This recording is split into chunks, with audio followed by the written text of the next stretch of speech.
Hello, girls and boys. Welcome to Storytime Fun.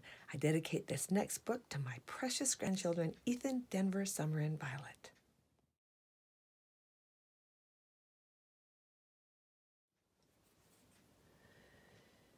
Today's storybook is called Give Thanks by Jan and Mike Berenstain.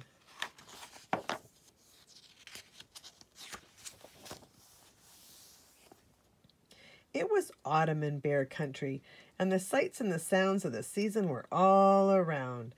The leaves on the trees were turning orange, red, and gold. There was a nip in the air, and the sky was a brilliant blue. Flocks of geese flew overhead, honking their way south for the winter. Out in his cornfield, Farmer Ben was up on his big red tractor, harvesting his crop. Papa, brother, and sister waved to him as they drove up the long drive to the farm. Papa was delivering some new furniture for Mrs. Ben. It was a fine new kitchen table and chairs. Ben climbed down from his tractor and went to meet them at the farmhouse. Papa and the cubs unloaded the table and chairs and carried them inside. Mrs. Ben was pleased. "My, don't they look nice?" she said. "It brightens the place up a bit. They do make my curtains look a mite shabby, though. I guess it's time I made some new ones." "Thank you, Papa Bear," said Ben, shaking hands. "A job well done. Now, about our little deal." The cubs wondered what deal Ben was talking about. "I told you that you could have the pick of my produce in payment for the furniture," said Ben. "That's right," said Papa as he nodded. "I was thinking of a few cases of your extra special grade A apple blossom honey." Papa licked his lips just thinking about all that delicious honey. "That's fine," agreed Ben. "You're welcome to it. And I have something else behind the barn that I think might interest you." "Meet Squanto," said Ben. "My Tom turkey. Isn't he a beaut?" Squanto was indeed a magnificent bird. He was enormous, with a huge fan tail and glowing colors of black, red, and gold.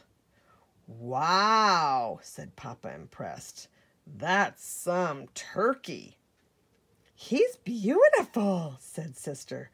"But why is he called Squanto?" "That was the name of the native bear who helped the Pilgrims plant their corn when they settled in their new home," explained Ben. "Squanto celebrated the first Thanksgiving with them after their harvest. I couldn't think of a better name for a turkey."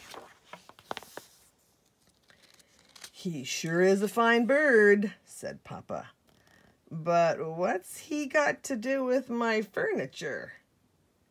"He's yours if you want him," said Ben. "He'll make you the best Thanksgiving dinner in all Bear Country." Papa's eyes brightened. "Roast turkey. "Thanksgiving dinner," said Sister, getting upset. "But that means—" "Now don't you fret, Sister Bear," soothed Ben. "Squanto can stay here till Thanksgiving. I'll fatten him up and deliver him all ready for your mama to cook on Thanksgiving morning. What do you say, Papa? Is it a deal?" "It's a deal, Ben," said Papa, and they shook hands on it. Papa was already imagining the mouth-watering Thanksgiving dinner: roast turkey with stuffing, 2 kinds of potatoes, gravy, green beans, and squash. Then dessert, pumpkin pie with whipped cream, and maybe some ice cream on top. Yummy in the tummy. But Sister Bear wasn't so sure she liked the sound of all this. She had never met her Thanksgiving dinner before. It made things more personal. And Squanto was such a beautiful bird. She liked him a lot. You know, Papa, she said as they drove home, I don't think having Squanto for Thanksgiving dinner is such a good idea. I think he would make a nice pet. A pet? Said Papa in surprise. Who ever heard of a turkey for a pet? Why not? Asked Sister. Lots of cubs have unusual pets. Barry Bruin has a raccoon. Lizzie Bruin has a goat. And Too Tall Grizzly has a snake. Why couldn't I have a turkey? Papa thought of all that roast turkey Thanksgiving dinner with all the trimmings. Turkeys just don't make good pets, he said, and that's all there is to it. But Sister still didn't like the idea of Squanto being a Thanksgiving dinner. The weeks went past and the leaves fell from the trees. The wind grew positively chilly, and one day a few flakes of snow fell. Thanksgiving was drawing near. Every day Sister visited Squanto at the farm. He was growing fatter and finer. His feathers were bright and glossy. When he spread his tail, he looked like a big black, red, and gold peacock. But the closer it got to Thanksgiving, the sadder Sister got. She liked Squanto more and more each day. Mama noticed that Sister was down in the dumps. You know, Sister, said Mama, putting her arm around her shoulder, Papa's right. Turkeys don't make very good pets. They aren't like dogs or cats. You can't play with them or run and jump with them. They're really just farm animals. I know, Sister sighed, but I still like Squanto. He's so pretty. Mama grew thoughtful. She saw that Sister was really serious about this. Now, dear, don't worry about it, she said. Papa and I will talk it over, and I'm sure we can work something out. Sister brightened up. Really? She said. You mean we won't have to have Squanto for Thanksgiving dinner? We shall see what we shall see, Mama said, smiling. And in the meantime, I have a surprise for you. I've been thinking we should make this Thanksgiving dinner into something extra special. Grizzly Gramps and Gran, Uncle Wilbur, Aunt Min, and Cousin Fred will be coming over for the dinner. I thought we could put on a show for them. A show, said Sister, looking excitedly. She loved putting on a show. What kind of show? I thought the story of the first Thanksgiving would be appropriate, said Mama.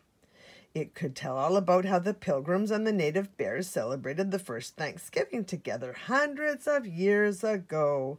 Neat, said Sister. Will we have costumes? Of course, said Mama. We can make them ourselves. We have lots of old fabric we can use. But we'll need feathers for the native bear's headdress. Squanto dropped lots of tail feathers, said Sister. They're perfect. I've been saving them. She ran upstairs to get her collection of turkey tail feathers. She brought them down to Mama's sewing room. Mama had the P book open from the Bear Encyclopedia, open to Pilgrims, so she could see what their clothes looked like.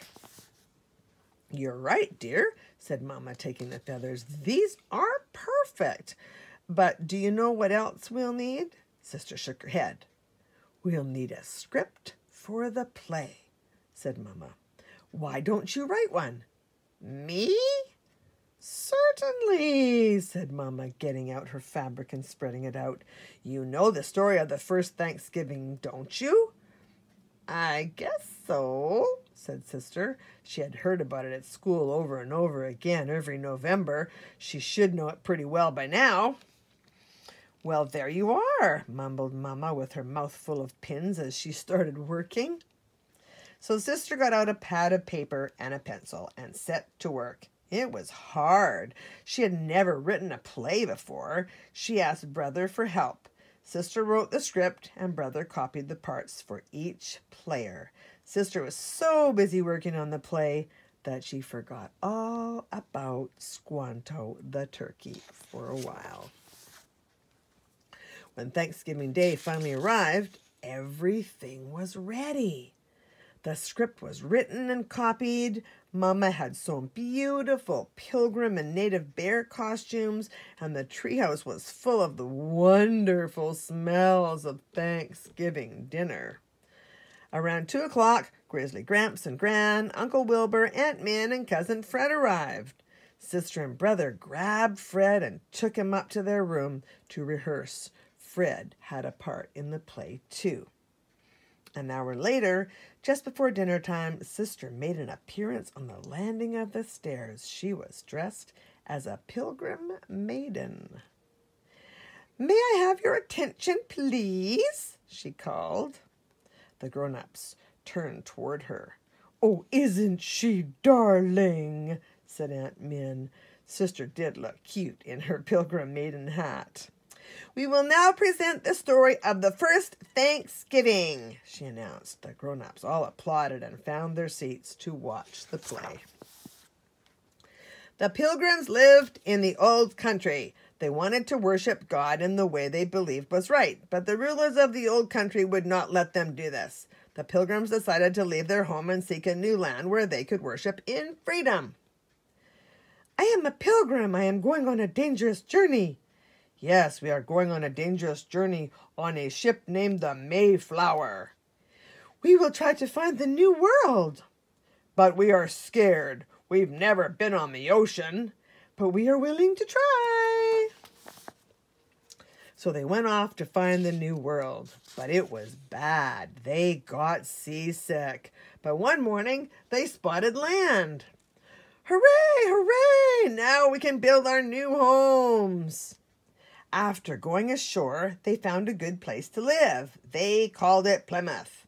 They gave thanks to God for bringing them safely to the new land. Then they got to work building houses for their village. Finally, it was finished. Everyone had a home. "Look, who is that coming into the village?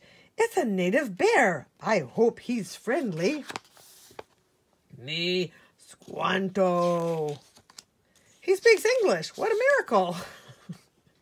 Squanto was friendly.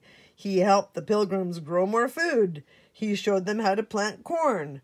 Without Squanto, they would have starved. "Now let's harvest our crops and have a Thanksgiving feast." "That's a great idea." And so they did.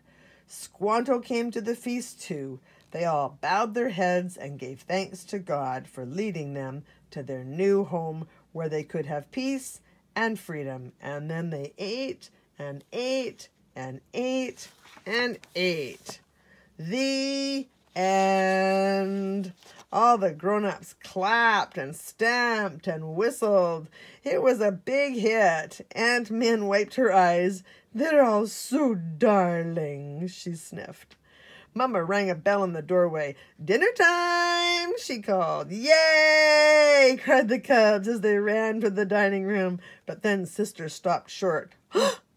"Oh no," she said. "What about my turkey, Squanto? I forgot all about him. What happened to Squanto?" "Don't worry, Sister," said Papa, leading her to the window. "Squanto is safe and sound. I decided that turkeys do make good pets after all." And there in his own brand new pen in the bear's own backyard was Squanto. His tail was spread proudly, and he looked very pleased with himself. "Oh, Squanto," said Sister, very happy. "Welcome to your new home." The bear family all gathered around the dining table. Everything was just as Papa had imagined it. 2 kinds of potatoes, stuffing and gravy, corn on the cob, corn muffins, green beans, pumpkin pie with whipping cream, and ice cream too. But in the center of the table, instead of a roast turkey, there was a magnificent honey-baked salmon. Yummy in the tummy, said all the bears. Then it was time to say grace. The bear family held hands and bowed their heads. Grizzly Gramps, as the eldest of the clan, said the prayer. Dear Lord, we give thanks for all your blessings, for this great feast that you have provided, for the warm homes that give us shelter, for the love of our family that surrounds us today, and for the beauties of the earth that you, in your great love and wisdom, have created. Amen. Amen, everyone said, picking up their knives and forks. But Sister had something to add. And I am especially thankful for my wonderful new pet, Squanto the turkey. Amen, everyone said again, and they all laughed. Man, echoed Honey, as they dug into that delicious food like a family of hungry bears. And there are a few ideas of fun things you can do on a Thanksgiving time, or just any time you want to give thanks. Well, that's it for today. See you next time.